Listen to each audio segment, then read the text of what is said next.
दोस्तों नमस्कार, स्वागत है आप सभी का आपके अपने YouTube चैनल मिसलेनियस गुरुजी में। साथियों, आज हम लोग डिस्कस करेंगे जो परीक्षा हुई थी RO की 2015 में। ठीक है दोस्तों, 2015 में परीक्षा हुई थी इसकी, और ये किस डेट को हुई थी ये भी आपको मैं बता दूं कि ये परीक्षा हुई थी 26 अप्रैल 2015 को। ठीक है, तो आज उसी से संबंधित हिंदी प्रश्न पत्र का, अर्थात जो द्वितीय प्रश्न पत्र होता है उसका हम लोग डिस्कशन करेंगे। किस तरह का प्रश्न आया था उसको हम लोग देखेंगे।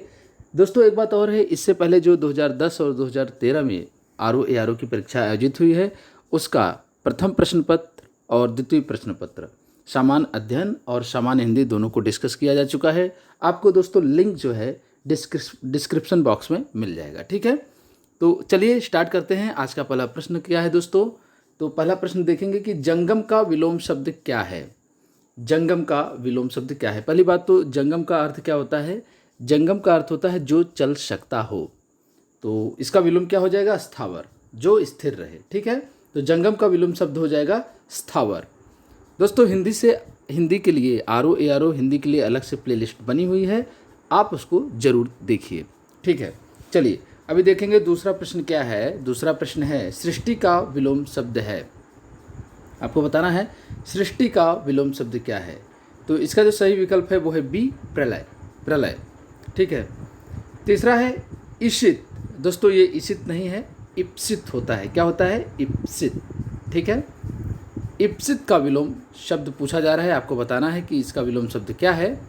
तो इप्सित का अर्थ होता है क्या? चाहना।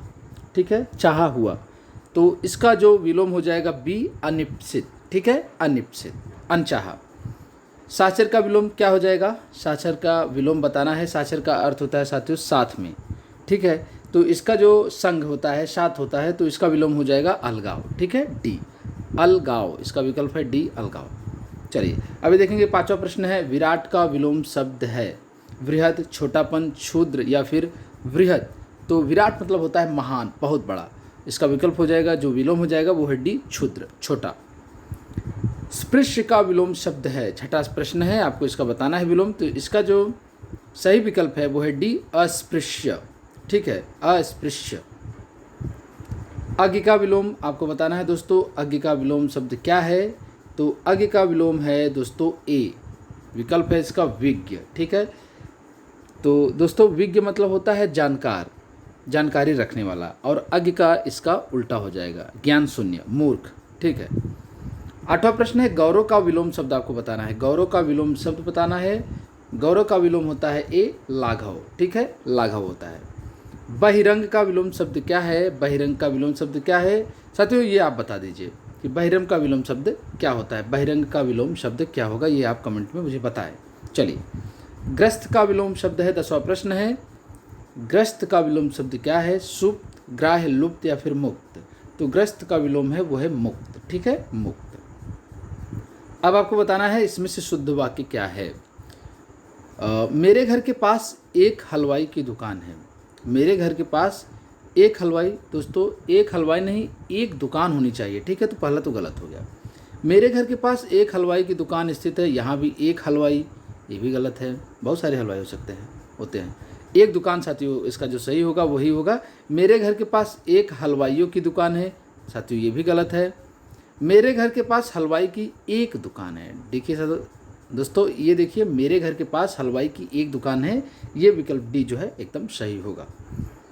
12वां है निम्नलिखित वाक्यों में शुद्ध वाक्य है। साथियों जहां आप देख लें अनेक और अनेकों से संबंधित प्रश्न आ रहा है, जहां पे अनेकों शब्द यूज हुआ है उसको आप सीधा गलत कर दीजिए, क्योंकि अनेक अपने आप में बहुवचन है। जैसे इसमें दे दिया है श्री कृष्ण के अनेकों नाम हैं, तो ये गलत है। अनेक होता तो यहाँ सही होता।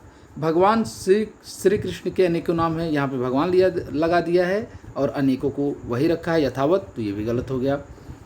श्री कृष्ण के अनेकों नामों से पुकारा जाता है, इनको अनेकों नामों से पुकारा, यहाँ भी अनेकों है इसलिए गलत। यहाँ पे देखिए दोस्तों विकल्प डी देखिए, श्री कृष्ण के अनेक नाम है, ये बिल्कुल सही है, ये बिल्कुल सही है। ठीक है, निम्नलिखित वाक्यों में शुद्ध वाक्य आपको बताना है, फिर से बताना है शुद्ध वाक्य क्या है। देखो फूल पर भंवरे भिनभिना रहे हैं। साथियों भिनभिनाना ये साथियों गड़बड़ है। देखो फूलों पर भंवरे गुंजार कर रहे हैं। ठीक है, देखो फूलों पर भौरे गुंजार कर रहे हैं, या फिर देखो फूलों के ऊपर भौरे गुंजारते हैं। ये भी गलत है दोस्तों, ये भी गलत है, भिनभिना रहे हैं। देखो फूलों पर भौरे गुंजार कर रहे हैं, ये सही है। चलिए 14वां प्रश्न है, निम्नलिखित वाक्यों में शुद्ध वाक्य आपको बताना है। उसकी शंका का निवारण हो गया। साथियों शंका का निवारण हो गया, आपको बताना है इसमें कौन सा है। 14वां प्रश्न है, देख लेते हैं। या फिर उसकी शंका समाप्त हो गई। ठीक है, तो इसका जो सही विकल्प है वो है ए, उसकी शंका का निवारण हो गया। संयुक्त वाक्य का उदाहरण आपको बताना है। संयुक्त वाक्य साथियों इसमें अगर देख लीजिए और कहाँ लगा है, और जो है संयुक्त वाक्य का उदाहरण होता है। तो मुझे परीक्षा देनी है और मैं गोरखपुर जा रहा हूँ, तो इसलिए ये संयुक्त वाक्य उदाहरण है। चलिए निम्नलिखित में से शुद्ध वर्तनी वाला शब्द है। 16वां प्रश्न है, शुद्ध वर्तनी वाला शब्द क्या है। तो इसका जो सही विकल्प है आप अच्छे से देख लीजिए, इसका है क्लेश। ठीक है, क्लेश होता है। निम्नलिखित में से शुद्ध वर्तनी वाला शब्द क्या है, इसको साथियों मैं कई बार बता चुका हूँ बहुत अच्छे से। अगर आप लोग वीडियोस देखे हैं तो इसमें गलती आप नहीं कर सकते। ज़्यादातर इसमें और इन दोनों में साथियों जो है कन्फ्यूजन होता है। तो सी वाला विकल्प सही है। ठीक है, सी विकल्प सही है। चलिए निम्नलिखित में से शुद्ध वर्तनी वाला शब्द है। साथियों आयोग का फेवरेट प्रश्न है, इससे तो प्रश्न पूछता ही है। तो इसका जो सही विकल्प है वो है दोस्तों बी, उज्ज्वल। ठीक है, उज्ज्वल। निम्नलिखित में से शुद्ध वर्तनी वाला शब्द है, आपको बताना है। इसको सही से आप प्रैक्टिस कर लीजिए। इसका सही विकल्प है हिरण्यकशिपु। हिरण्यकशिपु कवित्री आ गई साथियों। 20वां प्रश्न है, इसमें आपको बताना है, आप देख के बता दीजिए। ये इसका विकल्प है कवयित्री। कवयित्री। चलिए 21वां प्रश्न है, कनिष्ठिका और मध्यमा के बीच की अंगुली को क्या कहते हैं। तो इसका जो सही विकल्प है वो है डी, अनामिका। अनामिका, जिसके पेट में माँ ने रस्सी बांध दी हो। ठीक है दोस्तों, उसको क्या बोलेंगे, पेट में रस्सी बांध दी हो उसकी माता ने, तो इसको बोलते हैं दामोदर। दाम धन उदर। ठीक है, उदर मतलब पेट हो गया, दाम मतलब रस्सी हो गया। पेट में रस्सी, भगवान कृष्ण को। चलिए पीछे पीछे चलने वाला वाक्यांश के लिए एक शब्द क्या है दोस्तों। 23वां प्रश्न है, आपको बताना है। तो साथियों अनुचर का भी अर्थ होता है पीछे चलने वाला, और अनुगामी का भी अर्थ होता है पीछे चलने वाला। तो यहाँ पे विकल्प है बी, अनुगामी। ठीक है, अनुगामी। जिसकी कोई कीमत न हो सके, वाक्यांश के लिए एक शब्द क्या है। ऐसी कोई वस्तु जिसकी कीमत ही ना हो साथियों, तो वो है बी, अमूल्य। जिसका कोई मूल्य ही ना हो। ठीक है, थोड़ा नपा तुला भोजन करने वाला वाक्यांश के लिए उपयुक्त शब्द क्या है। नपा तुला भोजन करता है ये, तो इसको बोलते हैं दोस्तों हम लोग सी, मिताहारी। मिताहारी। गुरु के समीप रहकर अध्ययन करने वाला। गुरु के समीप रहकर अध्ययन करने वाला के लिए एक शब्द क्या है, तो इसका है डी, अंतेवासी। जब तक शिक्षा पूरी नहीं हो जाती तब तक विद्यार्थी अपने गुरु के पास रहता है, इसलिए इसको हम लोग बोलते हैं अंतेवासी। जिसके हृदय पर आघात हो गया हो, वाक्य के लिए उपयुक्त शब्द क्या है, आपको बताना है। हृदय पर आघात, मर्माहत। ठीक है, मर्माहत। जो अपने पद से हटाया गया है, 28वां प्रश्न है, जो अपने पद से हटाया गया हो के लिए एक उपयुक्त शब्द होगा, तो यह है डी, पदच्युत। ठीक है, चलिए 29वां प्रश्न दोस्तों देखेंगे। जिसे किसी वस्तु की स्पृहा न हो, स्पृहा मतलब होता है चाहना, इच्छा, के लिए उपयुक्त शब्द क्या है। तो इसका जो सही विकल्प है वो है बी साथियों, निष्प्रिय। और आयोग ने सी को भी, इन बी और सी दोनों को ही सही माना है। जिसकी पूर्व से कोई आशा न हो, वाक्यांश के लिए उपयुक्त शब्द क्या होगा। पूर्व से, पहले से ही कोई आशा न हो, तो इसका विकल्प है डी, अप्रत्याशित। ठीक है, मक्खी शब्द का तत्सम रूप है, आपको आगे आप तत्सम और तद्भव बताना है। मक्खी शब्द का तत्सम रूप है मक्षिका। ठीक है, डी, मक्षिका। हल्दी शब्द का तत्सम रूप क्या है, आपको बताना है। तो हल्दी शब्द का तत्सम रूप हो जाएगा 32 का विकल्प हो जाएगा दोस्तों, इसका हो जाएगा सी। ठीक है, सी, हरिद्रा। हुलास शब्द का तत्सम रूप क्या है, हुलास, तो इसका सही तत्सम रूप हो जाएगा वो है विकल्प डी, उल्लास। क्या हो जाएगा, उल्लास। 34वां है, नारियल शब्द का तत्सम रूप क्या है, आपको बताना है। इसमें नारियल शब्द का तत्सम रूप क्या है, तो इसका जो सही विकल्प है वो है ए, नारिकेल। नारिकेल जो है नारियल शब्द का तत्सम रूप होता है, नारिकेल। चलिए सिंह शब्द का तत्सम रूप आपको बताना है। सिंह शब्द का तत्सम रूप बताना है तो इसका सही विकल्प है वो है सी, श्रृंग। ठीक है, श्रृंग। कौन सा शब्द तद्भव नहीं है? 36वें प्रश्न में आपको बताना है कौन सा शब्द तद्भव नहीं है, तो इसका सही विकल्प है वो है बी, सायं। सायं जो है ये तद्भव नहीं है। ठीक है, बाकी सभी के सभी तद्भव है। एकल शब्द का तद्भव रूप बताना है। एकल शब्द का तद्भव रूप बताना है तो इसका सही विकल्प है सी, अकेला। करपट शब्द का तद्भव रूप क्या है? करपट शब्द का तद्भव रूप है दोस्तों सी, कपड़ा। 38वां का सी, कपड़ा हो जाएगा। ठीक है, कैवर्त शब्द का तद्भव रूप है वो है बी, केवट। ठीक है, बहुत अच्छे से डिस्कस किया गया है। हिंदी के लिए अलग से प्लेलिस्ट है दोस्तों, आप लोग उसको जरूर देखिए।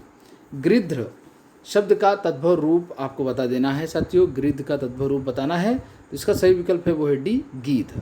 क्या है? गीध। धुंधला शब्द में कैसा विशेषण है? तो गुणवाचक दोस्तों, सीधा देख लीजिए, गुणवाचक है। ठीक है, न संख्यावाचक न सार्वनामिक। सरीखा शब्द में विशेषण कैसा है? तो साथियों सरीखा शब्द में भी गुणवाचक है। ठीक है, इसका उदाहरण है मुझ सरीखा लड़का कहाँ मिलेगा तुम्हें, या मुझ सरीखा जवान कहाँ मिलेगा, तो मतलब होता है जैसे। ठीक है, तो ये भी गुणवाचक है, गुणवाचक। वह नौकर नहीं आया वाक्य में वह कौन सा विशेषण है? तो दोस्तों ये सीधा सीधा देख लीजिए, यह है सार्वनामिक विशेषण। ठीक है, सार्वनामिक विशेषण। तीसरा शब्द में विशेषण क्या है? तो यह है क्रमवाचक, पहला, दूसरा, तीसरा दोस्तों। ठीक है, तो यह है क्रमवाचक विशेषण। चौथाई शब्द में विशेषण आपको बताना है, 45वां का है। चौथाई शब्द में आपको विशेषण बताना है तो इसका जो सही विकल्प है आवृत्तिवाचक तो नहीं है दोस्तों, क्रमवाचक भी नहीं है, गणनावाचक विशेषण नहीं है, तो इसका सही विकल्प है वो है डी, अपूर्णांक बोधक। साथियों 1/4 ये कोई क्या पूर्णांक है क्या? नहीं है, इसीलिए इसको बोला है अपूर्णांक बोधक विशेषण। विशेषण जिस संख्या की विशेषता बताता है उसे क्या कहते हैं? उसको बोलेंगे दोस्तों सिंपल संख्यावाचक विशेषण।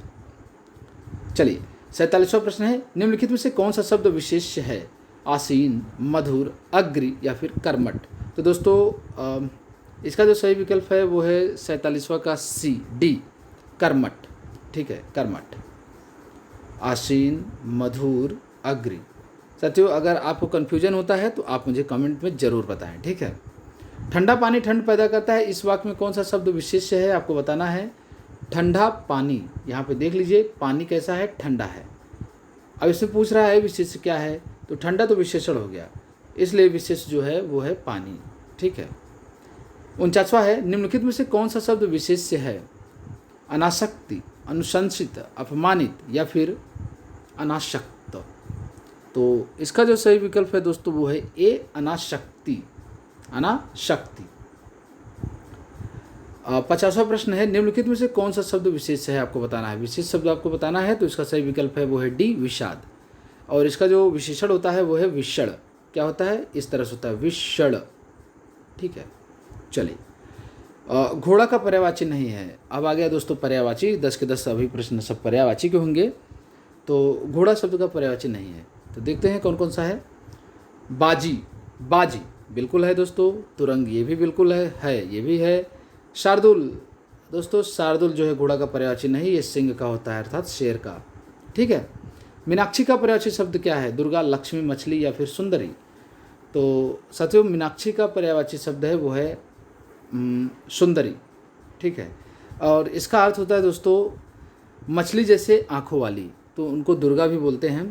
तो आप बताइए दोस्तों इसमें सही क्या होना चाहिए। ठीक है, कौन सा शब्द नाक का पर्यायवाची नहीं है? सर्प, विषधर, तुरंग या फिर अहि।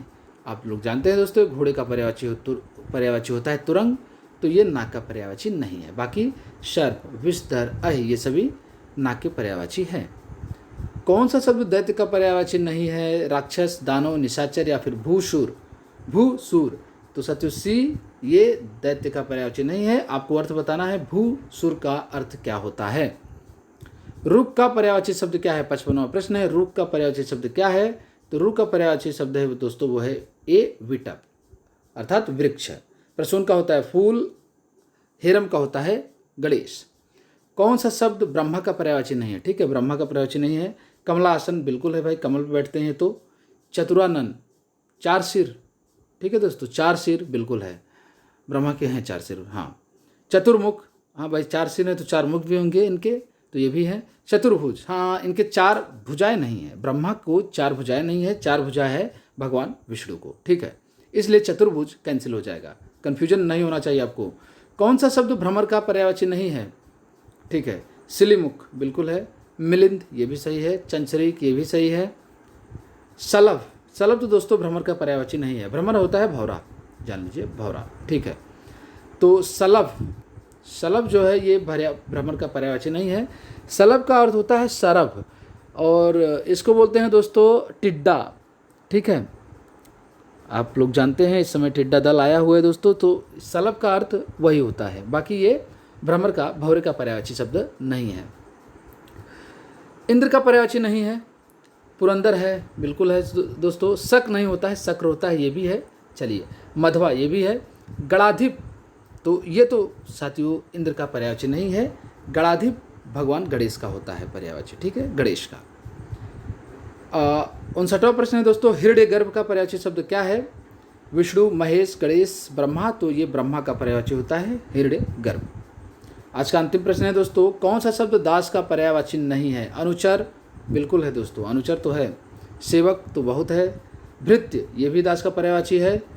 परिकर, परिकर जो है दास का पर्यायवाची नहीं है। परिकर मतलब होता है दोस्तों घर के लोग, परिवार के लोग, परिवार के सदस्य, तो ये दास का पर्यायवाची नहीं है। तो साथियों ये 2015 का जो आरओ का पेपर था, 2014 में वैकेंसी आई थी, पेपर हुआ था साथियों 26 अप्रैल 2015 का।